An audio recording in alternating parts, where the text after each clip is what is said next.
dia mendirikan Mambaul Ulum di Solo. Ya, bersamaan waktunya dengan Jamiat Khair di Jakarta. 1905 mendirikan Madrasah Aliyah Internasional. Nah, kita lihat di sini ya, 1903 terdapat 245 sekolah kolonial ya resmi yang punya pemerintah ya. Kemudian ada 326 swasta. Ya, 63-nya sekolah misi ya. Kemudian 1900 ada sekitar 541 sekolah sending. Ya, sekolah misi ini berkembang pesat sekali di Indonesia dulu. Ya, kemudian sekolah Cina pun berkembang ya. 1901 itu ada satu, 1908 berdiri lebih dari 500 sekolah Cina. Nah, semua ini gitu ya, itu ada yang, nah inilah yang dikatakan Pak Natsir ya. Pak Natsir mengingatkan kebijakan struktur-strukturnya tentang pendidikan itu kan tujuannya ini ya, upvoeding on the which zin in stad ya, the Muslim van het Islam stelsel te emanciperen. Ya, pendidikan dan pengajaran dapat melepaskan orang Muslim dari genggaman Islam. Gitu ya. Nah, hadirin rahimakumullah, ini yang kemudian direspon. Ya. Ada dua respon, maaf misalnya, respon dari bukannya di kalangan Muslim, ya, respon keras terhadap pendidikan kolonial ini sebetulnya datang dari Ki Hajar Dewantara. Ya, beliau mendirikan Taman Siswa 1922 dan poin penting, ada beberapa poin pidato Ki Hajar Dewantara waktu itu ya. Tapi salah satu poin penting dari Ki Hajar itu dari pidatonya pembukaan perguruan Taman Siswa di Jogja ya 1922 itu beliau mengkritik ya pendidikan kolonial ini. Yang kata Ki Hajar, pendidikan yang selama ini diterima orang Indonesia dari Barat jauh dari kebal terhadap pengaruh-pengaruh politik kolonial. Ya, singkatnya ialah pendidikan yang ada hanya untuk kepentingan pemerintah kolonial. Dan ini sifatnya tetap semenjak zaman VOC meskipun di bawah politik etika, politik etis ya. Tetapi anehnya, kata Ki Hajar ya, banyak priayi atau kaum bangsawan yang senang dan menerima model pendidikan seperti itu.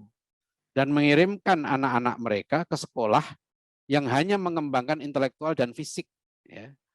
Jadi ini yang dikritik oleh Ki Hajar, pendidikan kolonial itu hanya mengembangkan intelektual dan fisik saja.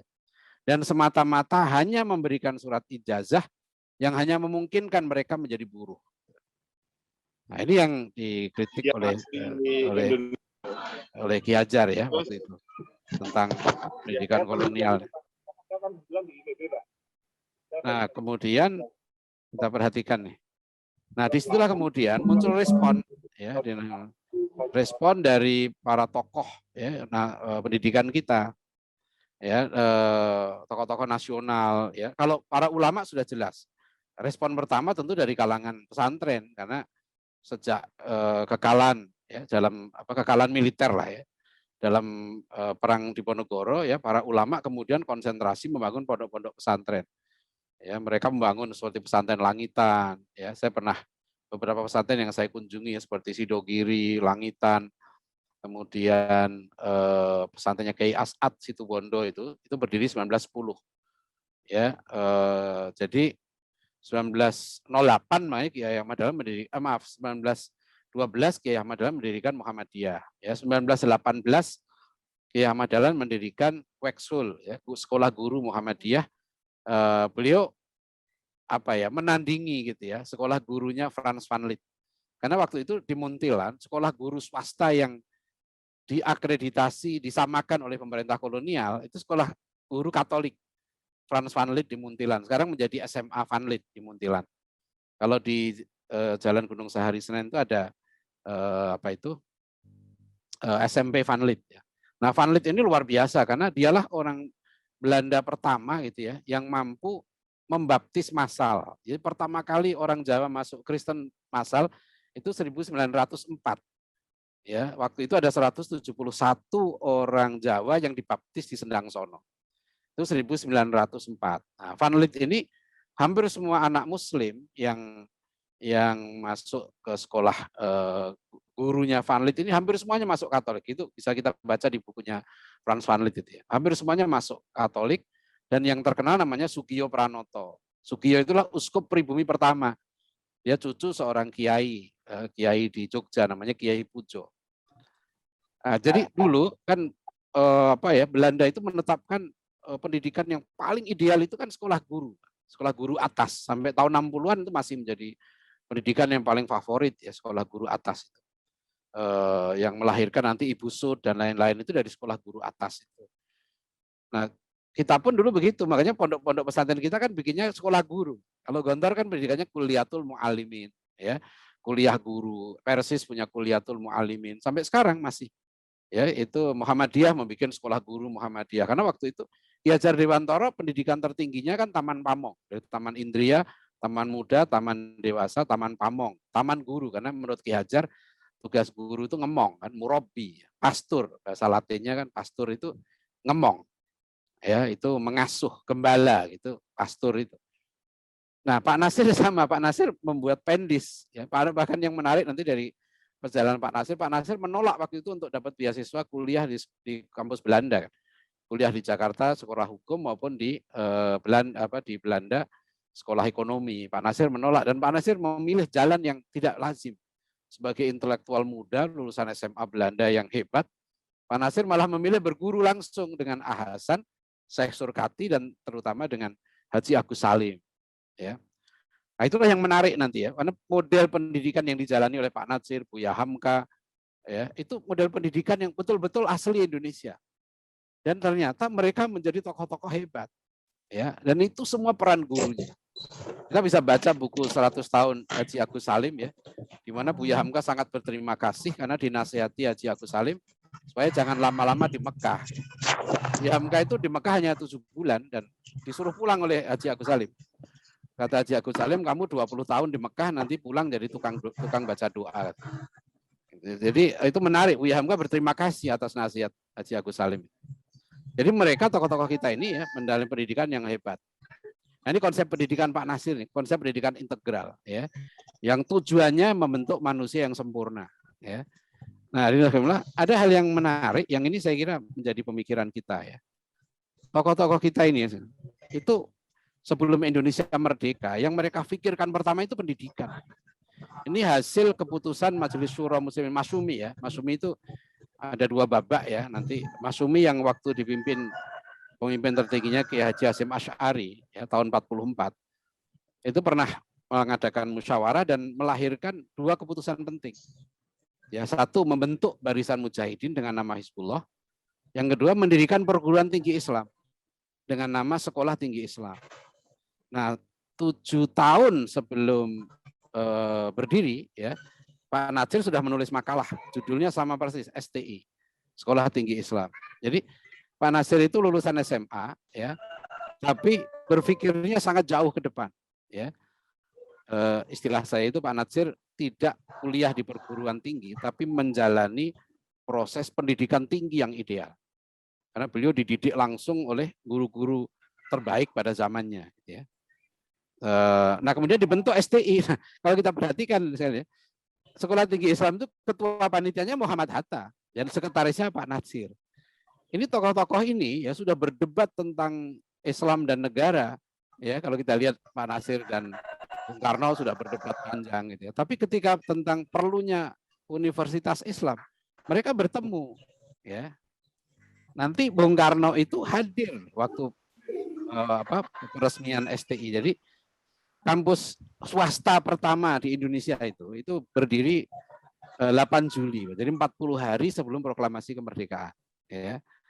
Dan kalau saya lihat dosen-dosennya itu luar biasa. Dosen-dosennya itu ya Bung Hatta, HM Rashidi, ya Muhammad Nasir, dan jadi dosen-dosen terbaik. Ada salah satu yang menarik itu gini, ada kan waktu itu ada 3 kampus besar di Indonesia yang bikinan Belanda. Yang di ITB Technische Hogeschool ya, kemudian di Jakarta Recht Hogeschool dan kemudian Sekolah Tinggi Kedokteran. 3 ini gitu. Nah, ada satu mahasiswa di Sekolah Tinggi Kedokteran ini namanya Subianto Joyo Hadikusumo. Ini pamannya Prabowo. Dia pindah ke STI gitu. Ya, jadi dari sekolah kedokteran dia pindah ke STI, jadi mahasiswa STI. Nah, saya itu sering sekarang diundang ke berbagai kampus ya. 2019 lalu saya diundang di UII. Kan nanti tahun 48 setelah Indonesia merdeka, STI tadi menjadi UII, Pak. Ini kampus pertama swasta, dan sekarang juga UII ini menduduki kampus swasta terbaik, ya, ranking versi pemerintah ya 2 tahun yang lalu. Saya nggak tahu yang terbaru ini, ya, dulu ranking 17 UII ini versi pemerintah, versi Kemendikbud ya. Nah ini tujuannya luar biasa nih. Kalau kita perhatikan ya, tokoh-tokoh kita dulu membuat kampus itu dengan tujuan seperti ini. Ya, membentuk cendekiawan muslim dan pemimpin bangsa yang berkualitas, bermanfaat bagi masyarakat, menguasai ilmu keislaman, dan mampu menerapkan nilai-nilai islami serta berdaya saing tinggi.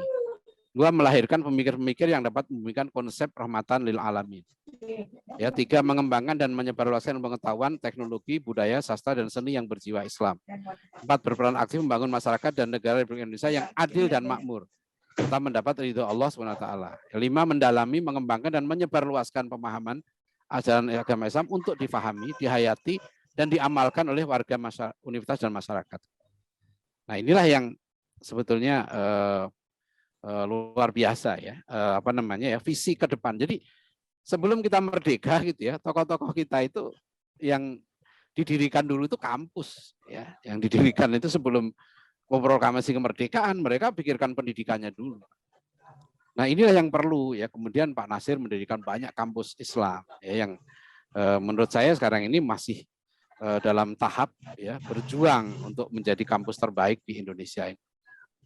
Nah, hadirin rahimakumullah, ini proses sejarahnya. Nah, menurut saya sekarang ini ya yang harus kita lakukan ya, ini kita sebagai umat Islam ini harus berjuang merebut nih 2045 ini. Ya, kenapa di Dewan Dakwah saya canangkan kita merebut 2045 ya. Jadi ada satu waktu, kita punya waktu 24 tahun sekarang ini untuk unggul umat Islam itu. Ya. Jadi untuk unggul itu mau nggak mau umat Islam harus menyiapkan generasi unggul. Ini yang saya pernah tulis satu artikel di majalah Hidayatullah ya. Bagaimana konsep generasi 2045. Dan karena saya bergelut di bidang pendidikan Islam ini, saya yakin betul, ini pernah saya sampaikan di MPR 2017, waktu acara roundtable discussion tentang sistem pendidikan nasional. Ya, bahwa kita punya model, ya, yang model pendidikan ini sudah melahirkan generasi gemilang. Itu model pendidikan yang melahirkan generasi sahabat, yang Rasul sebut khairun nas qarni, ya, sebaik-baik generasi itu generasiku. Ya, generasi sahabat itu generasi terbaik. Mengapa dia generasi terbaik? Karena generasi sahabat dididik oleh guru terbaik. Yaitu guru terbaik itu Rasulullah Muhammad SAW. Beliau memang pendidik yang terbaik. Ya, setelah itu kita bisa menyaksikan lahirnya generasi Salahuddin Al-Ayyubi yang itu ditulis dengan sangat bagus oleh pakar pendidikan internasional ya, Dr. Majid Ihsan Al-Kilani. Bukunya terkenal, diterjemahkan di Indonesia, di Malaysia. Judulnya Hakadha Dhoharo Jilu Salahuddin. Wahakadha adat al-Quds. Demikianlah lahirnya generasi Salahuddin dan demikianlah kembalinya kota Yerusalem. Jadi buku ini mengkisahkan ya peran dari para guru yang utama waktu itu ya, terutama Imam Al-Ghazali dan Syekh Abdul Qadir Al-Jilani dalam membangun madrasah-madrasah ketika itu yang nanti melahirkan generasi terbaik. Itulah yang nanti melahirkan generasi Salahuddin. Ya. Kemudian, nah model itu tetap juga. Nah, kalau kita perhatikan model pendidikan yang yang ideal inilah yang melahirkan juga di negeri kita generasi 45. Itu yang melahirkan Soekarno misalnya. Kalau kita baca ya pendidikan Soekarno itu kan menarik, meskipun dia juga pendidikan di sekolah Belanda, tapi dia dia sudah ngajinya sama Cokro Aminoto. Ya, waktu Muktamar Muhammadiyah tahun 62 di Jakarta. Bung Karno itu pidato, dia mengatakan ketika itu saya umur 15 tahun, pertama kali mendengar ceramahnya Kiai Ahmad Dahlan. Ya, dan kata Bung Karno, sejak itu saya ngintil Kiai Dahlan. Ya, beliau tertarik sekali dengan gagasan Kiai Dahlan. Dan Bung Karno bilang waktu saya umur 15 tahun itu saya membaca banyak buku ya dalam berbagai bahasa.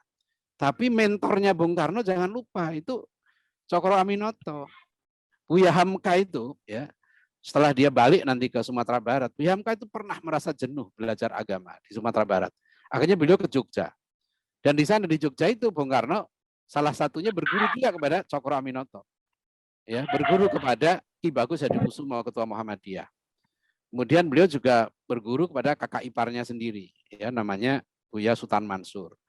Selama 6 bulan tinggal di Pekalongan. Nah, dari situlah Buya Hamka mendapatkan perspektif Islam yang baru, yang menjadikan dia semangat ya untuk berkiprah aktif dalam gerakan Islam di Sumatera Barat kemudian.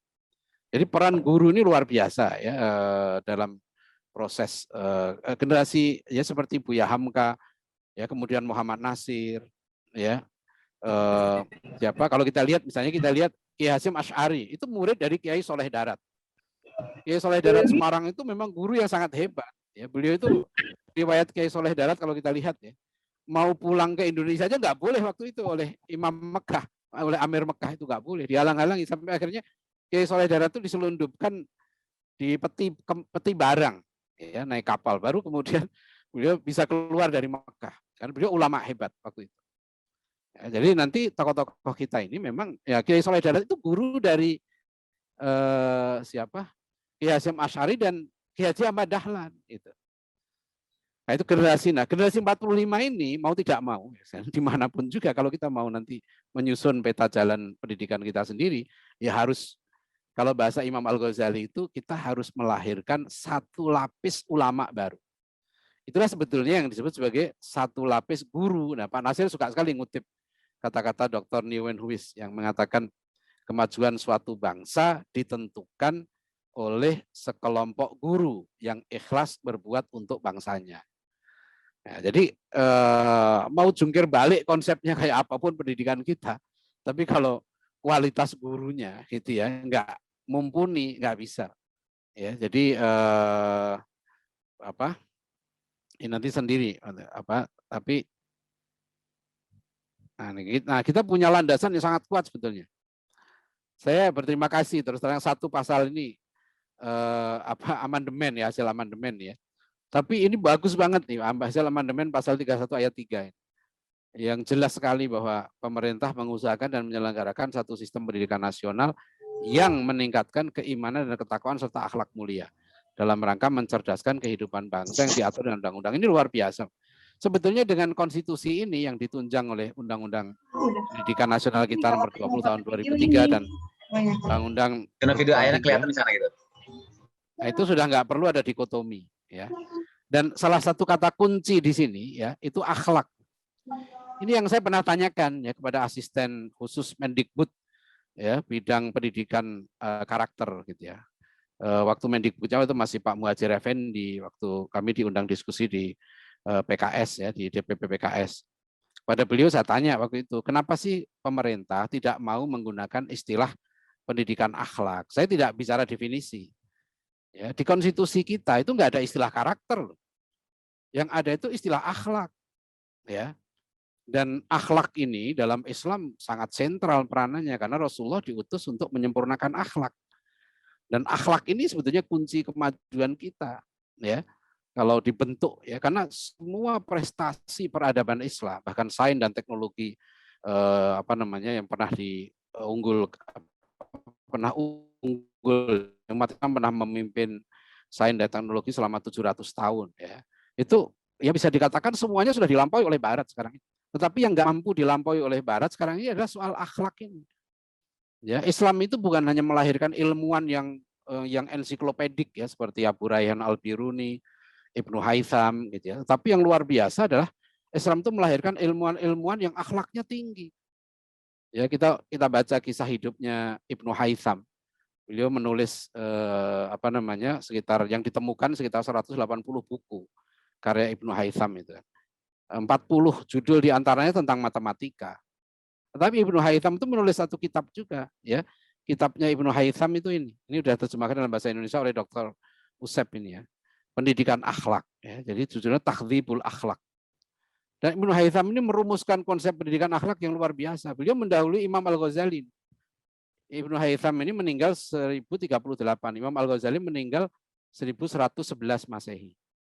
Dan konsep akhlaknya Ibnu Haytham ini sama persis dengan Al-Ghazali, Ibnu Miskaweh, ya.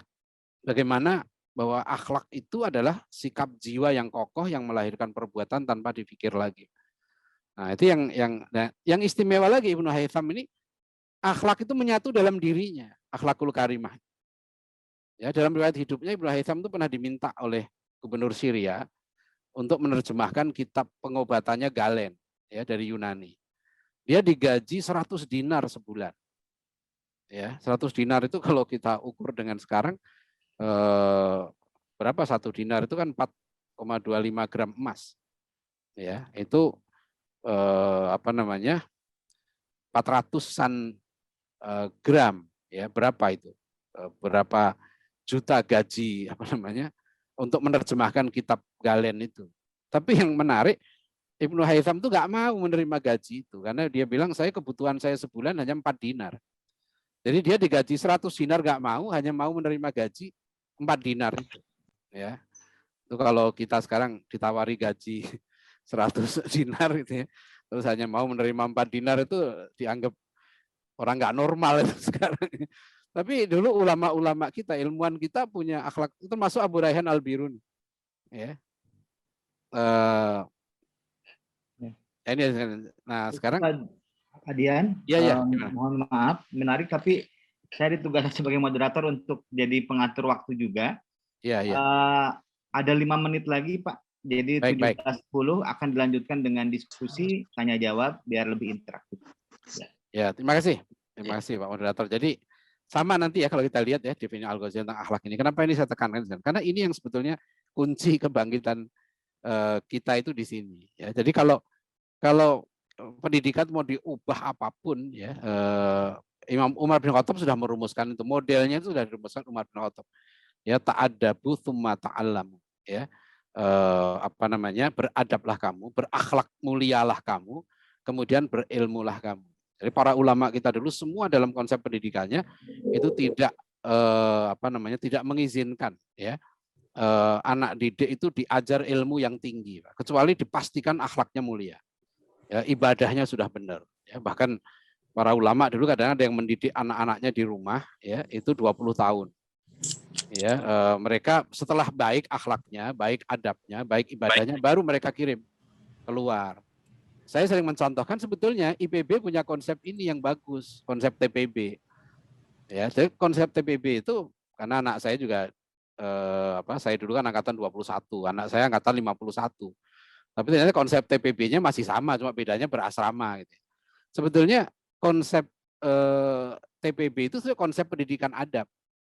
Ya, jadi beberapa kampus misalnya kayak saya belum lama diskusi dengan Fakultas Kedokteran UIN Malang. Saya sarankan jangan sampai ada anak ya masuk Fakultas Kedokteran, ambil kuliah kedokteran yang dia akhlaknya belum baik. Sebab nanti perguruan tinggi kita akan melahirkan ilmuwan-ilmuwan yang jahat. Itu nggak boleh. Jadi harus dipastikan. Nah, itulah yang sekarang ini kan dengan era disrupsi ya, era MOOC ini ya, Massive Open Online Courses ini, mau nggak mau ya, kampus-kampus kita ini nggak bisa lagi melaksanakan fungsi pendidikan yang ideal seperti itu. Pendidikan karakter pribadinya itu sudah semakin berkurang. Saya pernah tawarkan, saya datang ke pimpinan UT, ya, saya kan punya pondok, saya bilang, oke, saya tawarkan gitu ya, pondok saya akan saya didik anak-anaknya dengan akhlak mulia gitu ya, dengan kecerdasan ya. Sekarang saya mulai anak saya kelima sudah saya konsep dari SD, konsep pendidikan saya sendiri. Sekarang dia sudah dari kelas 5 SD sampai sekarang masuk perguruan tinggi. Anak saya ini pinter kan, dia sudah nulis buku umur 16 tahun, sudah ngisi seminar sampai di Malaysia, umur 17 tahun nulis 2 buku. Tapi saya nggak masukkan IPB, nggak masukkan UI. Sekarang saya masukkan ke kampus Dewan Dakwah karena sekarang kuliah sudah bisa online. Nah, dia di pondok ini saya saya didik dengan materi-materi kelas tinggi. Ya. SMA di tempat saya ini sudah belajar, dia SMA sudah belajar filsafat Yunani, sudah belajar pemikiran Muhammad Nasir, pemikiran Hamka, ya, sudah mengkaji Ihya Ulumuddinnya Imam Al-Ghazali, gitu ya. Dan ternyata saya melihat ini luar biasa. Jadi saya optimis dengan konsep yang sebetulnya kita sudah punya ke depan gitu ya, melahirkan manusia-manusia yang berakhlak mulia, tapi juga berilmu tinggi, ya punya keterampilan. Karena satu-satunya nggak bisa diganti oleh internet kan sekarang penanaman nilai-nilai akhlak ini, ya. Nah inilah yang Bapak sekalian ya kita di KAHMI, di IJMI dan seluruh menurut saya ormas Islam ya organisasi Islam itu konsentrasi di sini. Ya kita harus melahirkan satu generasi terbaik ya yang paling tidak ya di 2030 itu sudah tampak. Ya generasi yang akhlaknya mulia, ilmunya tinggi gitu ya. Mereka juga punya kemampuan yang disebut sekarang kebutuhan 4C itu ya. Ya apa namanya? Critical thinking, ya, creativity, kemudian communication dan collaboration itu. Itu kemampuan-kemampuan dasar yang harus dimiliki oleh generasi kita ke depan. Nah, inilah tanggung jawab kita ya yang menurut saya kita yakin dan untuk itu saya berharap itu waktu di MPR itu pernah saya usulkan pemerintah itu memberikan otonomi saja deh. Ya, karena sekarang ini kalau kita capek berdebat tentang konsep pendidikan ala Indonesia gitu ya, itu susah ketemunya. Nanti yang sekuler maunya begini, yang Kristen maunya begini. Udah sekarang pemerintah itu memberikan otonomi saja ya kepada umat Islam, silahkan ya melaksanakan konsep pendidikan seideal mungkin. Yang penting dibatasi ya, tidak boleh dia ekstrim ya, tidak boleh dia anti Pancasila, anti UUD 45 ya. Tidak boleh dia destruktif ya, mengkafirkan ya, merusak itu nggak boleh. Nah, pemerintah memberikan, tapi saya sekarang nggak selesai nih. Saya ikuti perdebatan tentang konsep pendidikan nih nggak selesai. Jadi sebetulnya idealnya itu kembali ke konsepnya Bung Karno. Kalau Bapak Ibu hari ini sekalian melihat pidato terakhir Bung Karno ya 22 Juni, maksudnya pidato terakhir Bung Karno dalam peringatan Piagam Jakarta. Itu 22 Juni 1965. Jadi Bung Karno itu konsisten sampai terakhir kekuasaan beliau tahun 65. Bung Karno itu masih menghadiri peringatan Piagam Jakarta. Dan Bung Karno mengatakan Piagam Jakarta inilah yang menyatukan seluruh rakyat Indonesia.